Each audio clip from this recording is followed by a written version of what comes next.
American artillery barrages decimated the Japanese Banzai assaults. The oppressive tropical humidity of Saipan clings thickly with the sharp tang of blood and gunpowder as Captain Ben Salomon dabs perspiration from his forehead using a towel soaked in gore. The time is 11:30 p.m. on July 6, 1944. Within his pyramid-shaped medical tent, positioned merely 50 yards from the 105th Infantry's forward trenches, injured U.S. troops sprawl across cots in the damp earth, their pained moans blending with faint Japanese shouts reverberating in the night.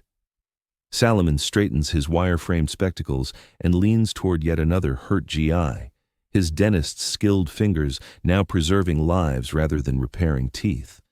Yet this evening carries an unusual weight. The Japanese calls hold an odd insistence, and the typical intermittent shots have given way to a foreboding rustle. Countless feet tramping over coral and lava stone.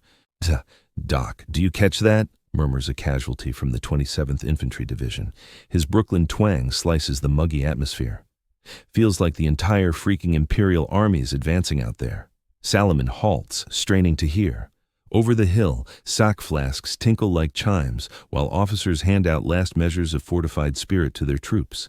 The scrape of steel against steel, blades sliding from scabbards, forms a haunting cadence in the hours before first light. What the U.S. forces haven't grasped is that 4,000 frantic Japanese troops are massing for Gyokusai, the noble self-annihilation that favors dying over capitulation. Lieutenant Colonel William O'Brien hunkers in his dugout 250 yards inland from the shore, peering at the perilous space separating his initial battalion from Major Edward McCarthy's follow-on unit via binoculars. He's called for support on 2 occasions. Nothing's forthcoming. In a bit of last resort, he's aimed his anti-tank guns to guard the 100-yard breach. But in his core, O'Brien senses it falls short. "Sir," his communications specialist hisses, "the gunners want closing target data." 3 miles out at sea, the USS Birmingham signals area buzzes with exact computations. U.S. spotters are refining their time-on-target method, an innovative syncing process that aligns various cannon units to unleash a crushing barrage all at once. It's calculated combat, reshaping disorder into deadly accuracy. Yet, concealed in caverns and concealed pits throughout Saipan's northern reaches, General Yoshitsugu Saito's leftover troops gear up for an unprecedented ordeal the Americans haven't faced to this degree. The biggest Banzai rush of the entire Pacific campaign. All fit fighters, infantrymen, naval personnel, even locals armed with bamboo poles, plan to surge forward at 4:45 a.m. in a tidal assault meant to overrun U.S. defenses via raw, unyielding bravery. While Captain Salomon resumes care for a Marine riddled with fragments, he's unaware that soon his reliable dental grip will clutch a Tommy gun amid 98 fallen foes. This night, U.S. technical synchronization will clash against Japanese resolute fervor in the war's most lopsided slaughter. The issue isn't if the Japanese will attack. It's if American gunner teamwork can transform a would-be horror into methodical extermination. The steamy gloom pulses with soft invocations and the sharp snap of weapon actions as clashing doctrines brace for impact. In the U.S. entrenchments, troops fine-tune their gear with the disciplined exactness of mechanized combat, verifying shell supplies, verifying comms channels, aligning crossfire zones. 300 yards off, Japanese fighters form devotional groups, penning farewell notes to kin they won't reunite with, their features illuminated by the flicker of sack jugs circulating from palm to shaky palm. Major Edward McCarthy clusters near his portable set, his tone piercing the interference. "Fire Control Hub, Tango 26 here. Verify barrage Charlie 7. The reply snaps back at once. Targets fixed, trajectories figured, various gun sights aligned for peak impact. Such is the U.S. approach to battle, engineering synergy fusing separate squads into one overpowering arsenal. But the Japanese ready a wholly distinct path. In a rock cavern 500 yards above the American front, General Saito's closing meeting wraps up. The frail injured leader opts for suicide before dishonor, yet first mandates all remaining guards join one ultimate Gyokusai. Captain Sakai Oba inspects his katana once more. He and 200 fellow leaders will spearhead the onslaught, fully aware they're heading to inevitable ends. The watchword this evening, Oba informs his unit, is 7 lives for one's nation. Within the gathering Japanese ranks, Sergeant Teo Yamuchi gazes at the sock bottle. Gripping his rifle tightly, Yamuchi feels the fleeting boost from that liquid bravery. Yet it can't fend off the deadly American firepower. Once a covert admirer of Soviet ideals during his Russian studies, he grasps combat strategies sufficiently to spot a doomed assault. Still, the Bushido ethos compels him to advance regardless. Duty trumps self-preservation, ritual sanctity outweighs strategic sense. Inside the medical outpost, Captain Salomon abruptly picks up on the shift in noise. The scattered Japanese murmurs have coalesced into a steady, pulsing cry. Tenno Heika Banzai. Tenno Heika Banzai. May the Emperor reign forever. The shouts draw nearer, swelling to encompass thousands of throats. Prepare those injured troops for evacuation, Salomon directs his team of corpsmen. His senses, sharpened by endless hours of combat medicine, blare urgent warnings.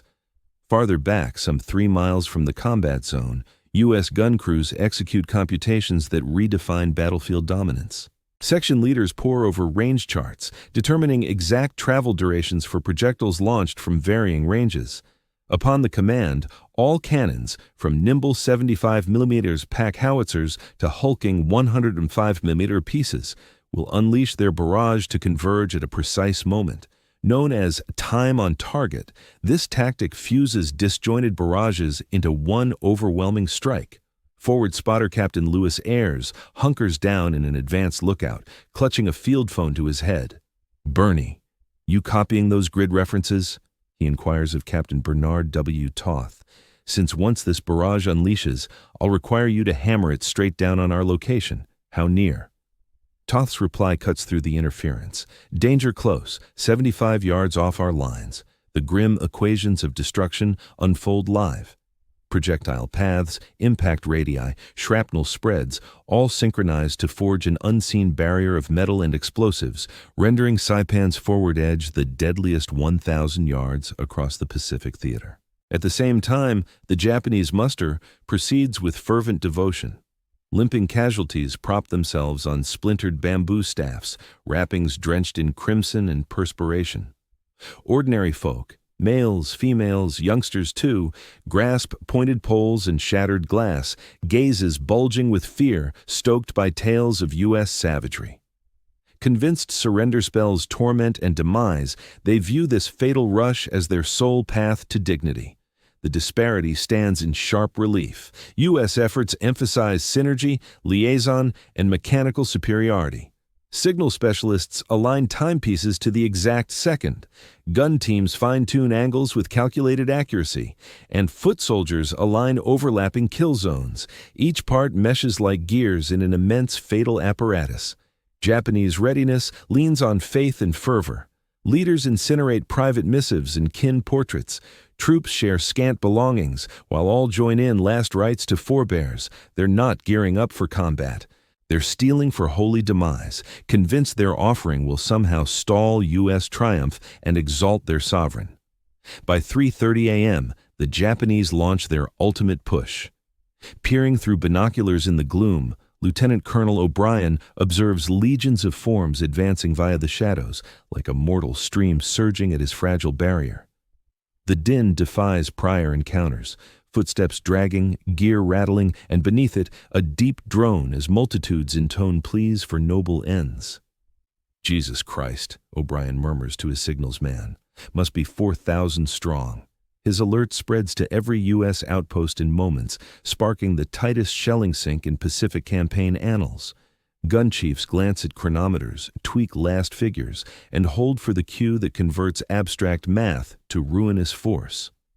Within his treatment area, Captain Salomon detects the swelling roar of the chant, his grip firm as he secures yet another casualty on a litter, though his thoughts whirl.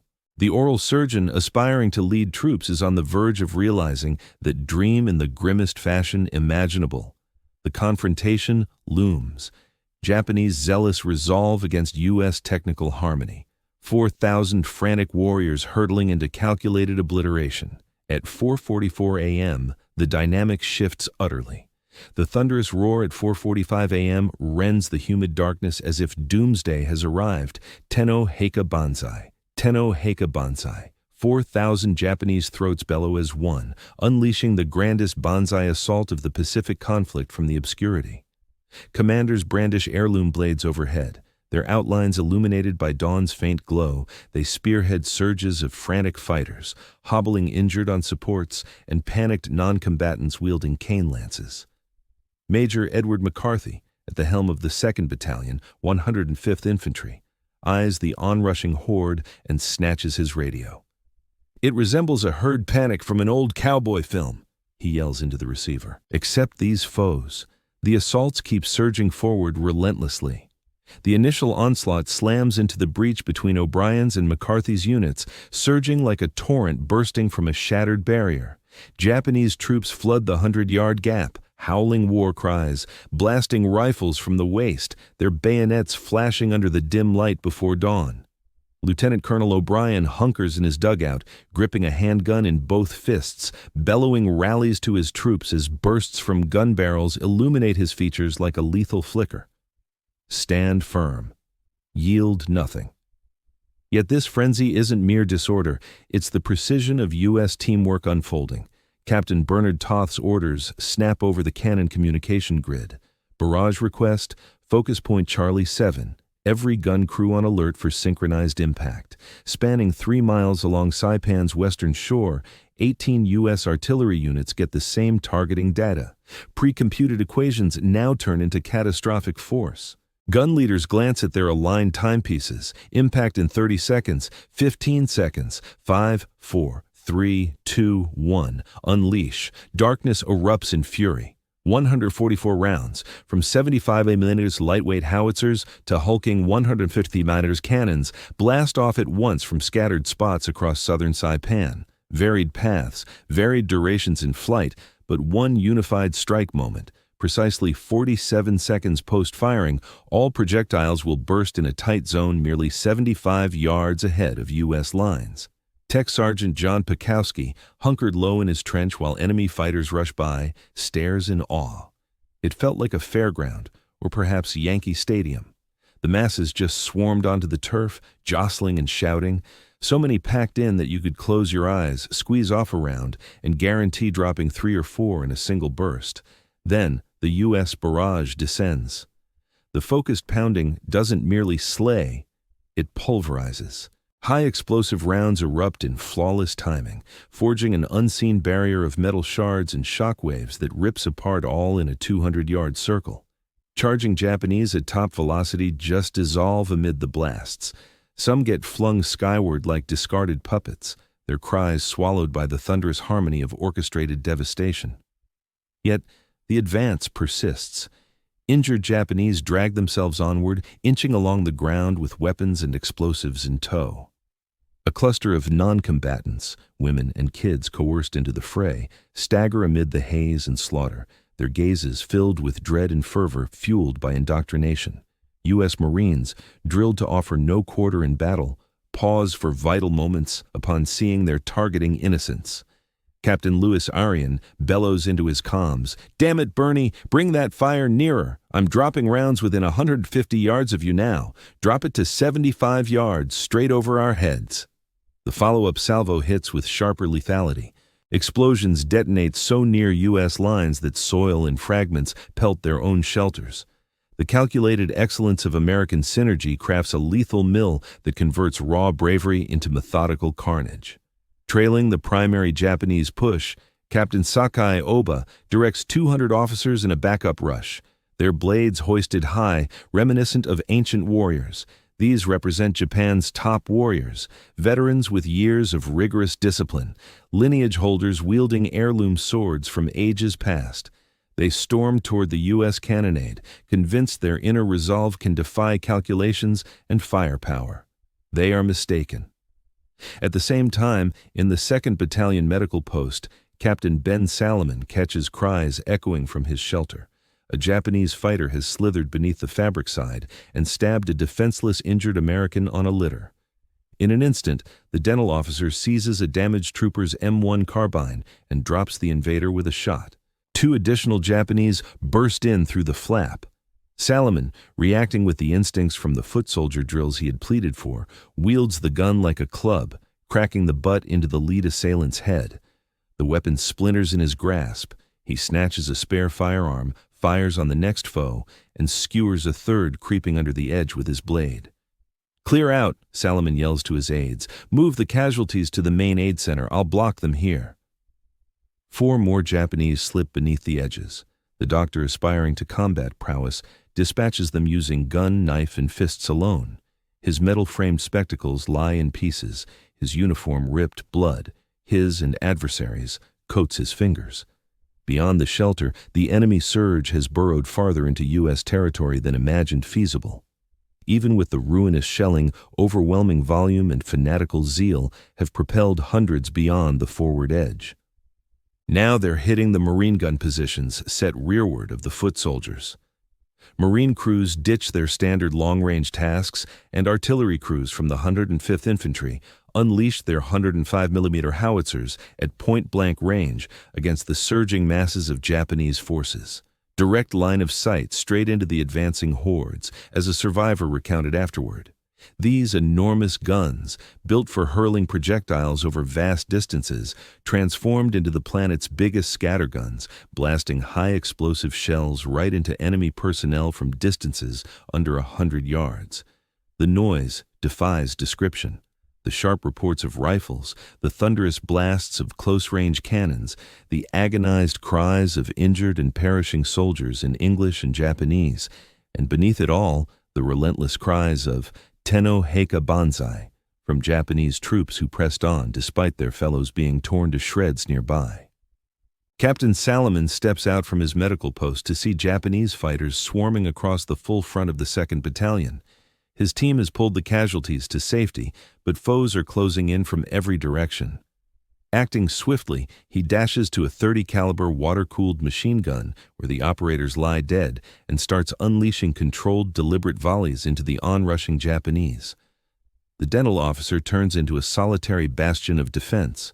Over the following 6 hours, as daylight creeps over Saipan and U.S. artillery methodically shreds the Japanese assault, Ben Salomon relocates his weapon 4 times to optimize his firing lanes. Each move brings fresh injuries, gunshot punctures, bayonet slashes, fragment gashes, but he persists in shooting until his ammo depletes and Japanese troops at last overrun him. By 10:30 a.m., the biggest Banzai assault of the Pacific War concludes. The exacting synchronization of American firepower has converted Japanese fervent resolve into the war's most lopsided slaughter. The flatlands along the coast north of the 105th Infantry's lines are strewn with 4,311 Japanese remains, troops, sailors, and civilians who prized honor above life itself. U.S. tactical unity so utterly crushed Japanese bravery that such Banzai rushes were abandoned as a core strategy forevermore. The era of samurai-style combat perished amid the shelling that weaponized calculations into wholesale devastation. Once the haze lifts and tallies are finalized, the figures paint a tale of tech advancement inscribed in gore and equations. 4.3 trillion Japanese corpses dot the coral shores and lava-strewn hills of Saipan's northern reaches, sacred fighters from an age-old martial heritage methodically dismantled by America's mechanized might. The toll on the U.S. side, 406 dead and 512 injured, grievous but insignificant compared to the Japanese wipeout. Major General George W. Greiner, Jr., head of the 27th Infantry Division, guides the somber tally teams over the killing ground. Close to the 2nd Battalion's aid area, they uncover a sight that lingers in U.S. military lore. Captain Ben Salomon's form is slumped across the gun's barrel, his rounds fully spent, encircled by 98 Japanese dead lined up in orderly fashion like a grim tribute to accurate shooting. The zone ahead of the gun was littered with adversary fallen. Chief Warrant Officer Stephen Burns would later state under oath that in spots, corpses piled 3 or 4 deep. Tracing the ejected casings and the layout of bodies, investigators confirmed Salomon had shifted his machine gun 4 distinct times prior to emptying his supply, battling on despite 76 bullet impacts, including 24 inflicted before his end. The dentist, who once aspired to infantry command, achieved that dream in the grimmest manner imaginable. Yet Salamon's valor exposes a harsh twist of Army red tape. When wartime chronicler Captain Edmund Love pushes for his Medal of Honor, General Greiner denies it, convinced Salomon breached the Geneva Convention by taking up arms as a medic. For 58 years, history's deadliest battlefield dentist goes unrecognized, his devotion lost to administrative error. Only on May 1, 2002, after persistent efforts from his USC Dental School alumni, does President George W. Bush award the Medal of Honor to Salomon in the White House Rose Garden. He stands as the sole dentist in U.S. military annals to earn the country's top bravery award. The echoes of July 7, 1944, extend well past personal feats. The total rout of the war's grandest Banzai offensive signals the close of Japan's faith-driven battle methods. No longer would Japanese leaders try to breach American tech edges via waves of self-sacrificial assaults. The precision of unified barrages outmatched ages of warrior heritage. The U.S. time-on-target method, which aligned several battery strikes for instant overwhelming force, sets the standard for contemporary warfare principles. What succeeded on Saipan's coral shores? These developments marked the shift toward the exacting combat strategies of the 21st century, featuring satellite-directed weapons and digitally synchronized assaults that eliminate objectives with unerring accuracy. For the Japanese troops who endured, the mental toll was just as devastating. Sergeant Teo Yamochi, who feigned death in his trench amid the assault, would later contemplate, "We were genuine fighters, true warriors. We had no desire to massacre the remaining women, kids, seniors, and vulnerable folks back in Japan." Witnessing the methodical annihilation of their fellow soldiers compelled even the most fervent Japanese fighters to doubt the value of relying on spiritual resolve against overwhelming tech dominance. The broader tactical outcomes were no less pivotal. By July 9th, with Saipan under control, US B-29 superfortresses launched from its runways, placing Japan's mainland within reach of aerial raids for the initial time. That unified cannonade which shattered the Banzai assault paved the way for the air operations that eventually compelled Japan's capitulation. Contemporary defense experts examining the Saipan campaign pinpoint July 7, 1944, as the turning point where mechanized combat unequivocally triumphed over age-old martial traditions. Those core tenets of tech integration, precise synchronization, calculated exactness, and massive focused barrages now underpin tactics ranging from GPS-directed cannons to coordinated drone offensives. Still, the toll on lives stays immense. The Japanese non-combatants compelled to join the Banzai rush, guys, gals, and youngsters gripped by fear from indoctrination that painted U.S. capture as torment and demise, embody the deepest sorrow of conflict. Their remains, intermingled with the troops on Saipan's shores, serve as a stark warning that advanced tech doesn't erase the core brutality of battle, it merely streamlines the slaughter. Captain Ben Salomon's gun position, encircled by 98 foe corpses, symbolizes solo valor amid orchestrated combat. The dental professional turned combatant demonstrated that in an era of digital synergy, raw personal bravery endures. His decades-long 58-year delay in receiving acclaim highlights how red tape frequently overlooks the very gallantry it claims to celebrate. The Banzai onslaught perished on Saipan's sandy expanses, felled by U.S. calculations. Yet the narratives of bravery, devotion, and war's grim price keep echoing 8 decades on, underscoring that every leap in armed tech hides the stories of everyday people who bore the heaviest burden for triumph. Hit subscribe for additional overlooked tales on how innovation and grit defined WP's crucial turning points. Which outdated battle methods fell to U.S. ingenuity? Drop in the comments the W-Toys tech breakthroughs you'd like us to cover.